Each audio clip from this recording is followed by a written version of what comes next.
Hello, good morning बच्चों। आज की क्लास कक्षा 6 के लिए मैथ से अभ्यास 10D।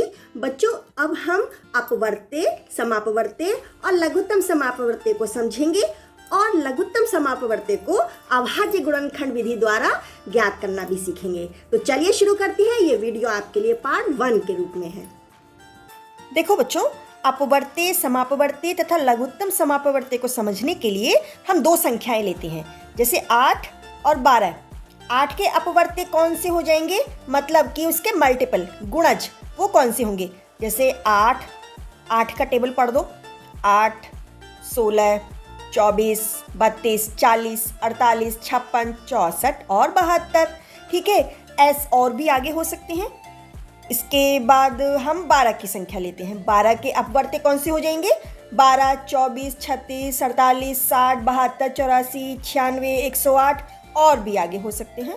ठीक है, अब 8 और 12 के समापवर्त्य कौन से हैं, ऐसी संख्याएं जो दोनों में हों, वो हमें मिल रही हैं 24, 48, 72, है ना।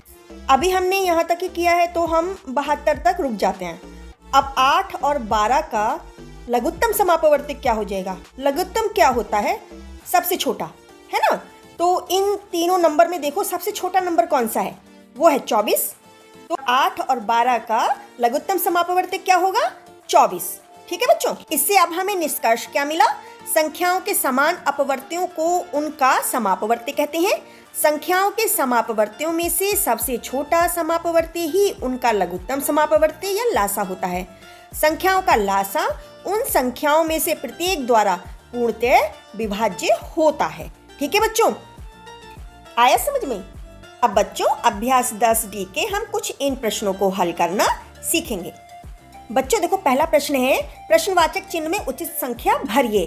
तो हम पहले 6 और 18 में देखते हैं। पिंक वाले बॉक्स को देखो, वो दोनों संख्याएं लेंगे और बीच में व्हाइट वाले बॉक्स में हमें संख्या का पता लगाना है। तो हम ये देख रहे हैं कि 6 और 18 का लघुत्तम समापवर्त्य, जैसे कि इन्होंने 18 लिखा है, तो वो आया कैसे। तो हम पहले 6 का देखते हैं। अभाज्य इनके गुणनखंड कर लो।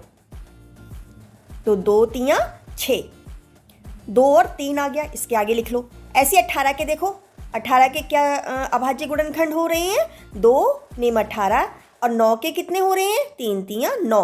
तो कौन से अभाज्य गुणनखंड मिल गए, 2 × 3 × 3, इसको लिख लो। अब बच्चों, हम गुणनखंड विधि से क्या करते हैं कि जो कॉमन होता है वो हम एक बार लिखते हैं, है ना। इसको भी हम एक बार लिखेंगे, लेकिन अब ये 3 तो इसमें है लेकिन इसमें तो नहीं है, लेकिन हम इसको भी लिखेंगे। महत्तम समापवर्तक में हम इसको छोड़ देते थे, लेकिन लघुत्तम समापवर्त्य में हम इसको लेंगे। ठीक है, तो इसका एलसीएम क्या निकल जाएगा, 2 × 3 × 3 कितना हो गया, 2 3 6 3 18। इसका मतलब बॉक्स में एकदम सही लिखा है 18। ऐसे ही आप 11 और 7 को देखो। तो बच्चों, 11 का अभाज्य गुणनखंड कितना होगा, 11। 7 का अभाज्य गुणनखंड कितना होगा, 7 ही होगा। तो अब बच्चों, हम 7 को भी लिख लेंगे और ये 11 को भी लिख लेंगे। ठीक है, दोनों को लिख लेंगे, गुणा कर देंगे, 11 7 77, है ना। तो अब आप इस बॉक्स में देखो, व्हाइट बॉक्स में 77 लिखा हुआ है, इसका मतलब सही है। ऐसे ही काम हमें 14 और 21 में भी करना है।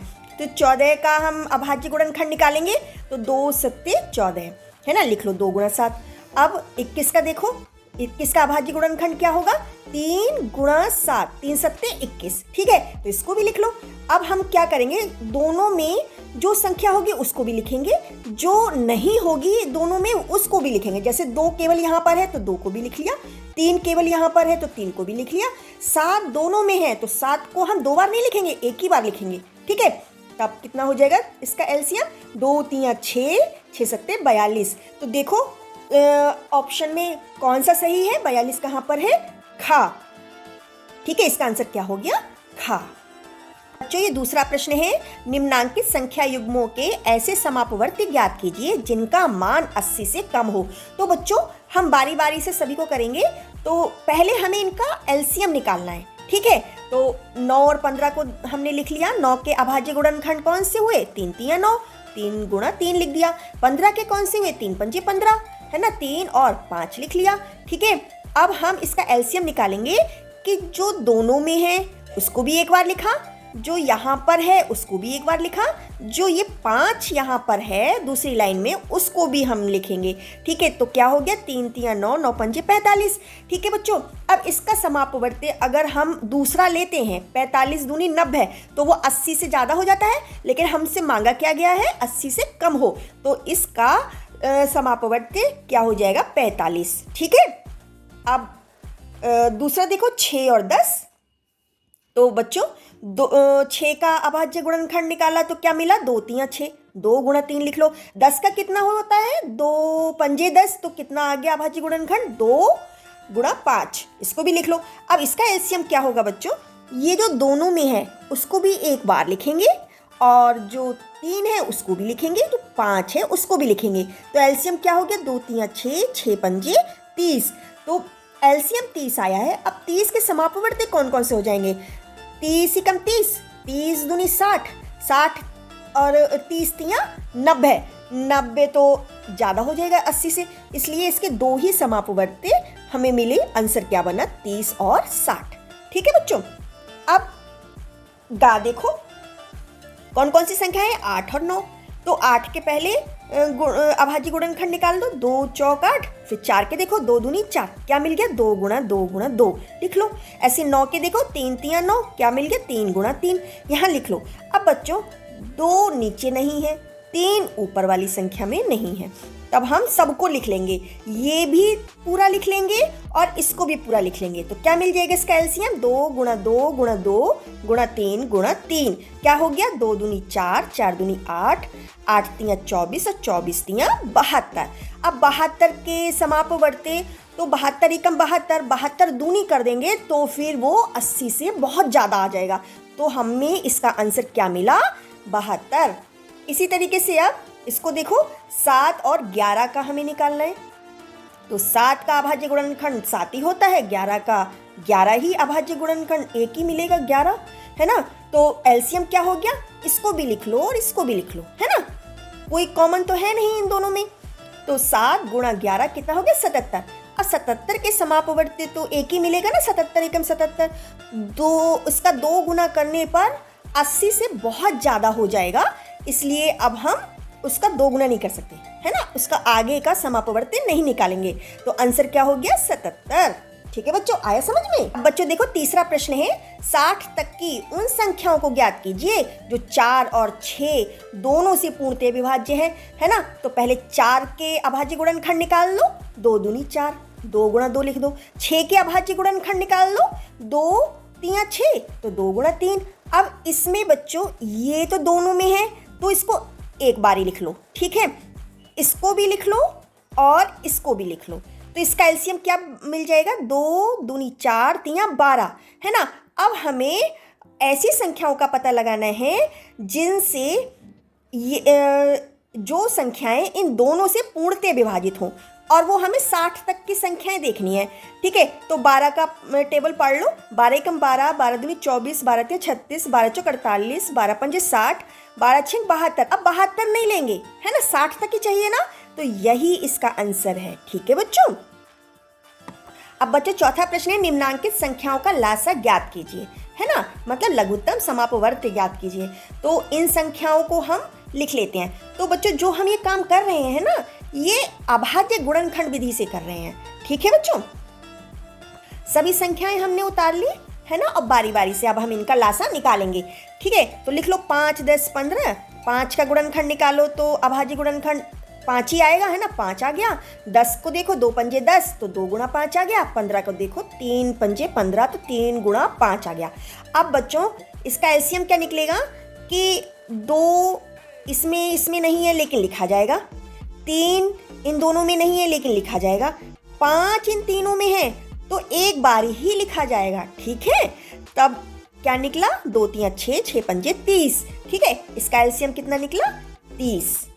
अब दूसरा देख लो, 16 44 64, इनको भी बारी बारी से लिख लो। अब 16 का निकालो, 2 8 16, 8 का निकालो, 2 चौक 8, 4 का निकालो, 2 दूनी 4, तो कितने अभाज्य गुणनखंड मिल गए, 2 गुणा 2 गुणा 2 गुणा 2, सभी को लिख लो। ठीक है, ऐसे ही 44 का देखो, है ना, 2 दूनी 4, 2 दूनी 4, है ना, ये आ गया। अब 22 का देखो, 2 एकम 2, 2 एकम 2। ठीक है, अब 11 का और आगे अभाज्य गुणनखंड नहीं हो सकता। ठीक है, तो 2 दूनी 4 गुणा 11 ये लिख लो। अब 64 का देखो। ठीक है, 2 तियां 6, 2 दूनी 4। ठीक है, अब 32 का देखो। 2 एकम 2, 2 छिंग 12। अब 16 का देखो। 2 अट्ठे 16। 8 का देखो। 2 चौक 8। 4 का देखो। 2 दूनी 4 कितने मिल गए? 2 गुणा 2 गुणा 2 गुणा 2 गुणा 2 गुणा 2। सभी को लिख लो। बच्चों देखो, हम इसका लासा निकालने के लिए क्या करेंगे? जो ये तीनों में है उसको एक बार ही लिखेंगे, ये भी तीनों में है इसको भी एक बार लिखेंगे, ये इसमें है तब भी लिखेंगे, ये इसमें है तब भी लिखेंगे, इसको भी लिखेंगे। ठीक है, और इसको हम यहाँ नीचे लिख देते हैं। अब बचा 11, तो हमें 11 भी लिखना होगा। ठीक है, अब सबकी गुणा कर दो। 2 दूनी 4, 4 दूनी 8, 8 दूनी 16, 16 दूनी 32, 32 दूनी 64, 64 में 11 की गुणा कर दो। देखो मैंने साइड में की हुई है। तो 11 चौक 44 की 4 हासिल 4, 11 छिंग 66 और 4 70। ठीक है, कितना आ गया इसका एलसीएम? 704। ठीक है बच्चों, आया समझ में? अब बच्चों इसको देखो, इसमें कौन कौन सी संख्याएं दी गई हैं? 10, 65, 91। ठीक है, 10 के अभाज्य गुणनखंड करो। 2 पंजे 10, कितना आ गया? 2 गुणा 5। 65 के देखो। 5 एकम 5, 1 बचा, 5 तियां 15, तो कितना आ गया? 5 गुणा 13। अब 91 का देखो। 7 एकम 7 और 2 बचा, 7 तियां 21। ठीक है, तो यहाँ पे कितना आ गया? 7 गुणा 13। तो अब हम देख रहे हैं कि यहाँ 2 है तो 2 को लिख लिया, इन दोनों में 5 है तो इस 5 को भी लिख लिया, और ये 7 है तो 7 को भी लिख लिया, इन दोनों में 13 है तो इसको भी लिख लिया। ठीक है, अब सबकी हम गुणा कर देंगे। कितनी क्या आ जाएगा? 2 पंजे 10, 10 सत्ते 70 है ना। 70 में जब हम 13 की गुणा करेंगे, ऐसे देखो, 70 में जब हम 13 की गुणा करेंगे तो ये 0 तो आ ही जाएगा। 13 सत्ते 91, तो कितना आ गया? 910। इसका एलसीएम कितना बढ़ना?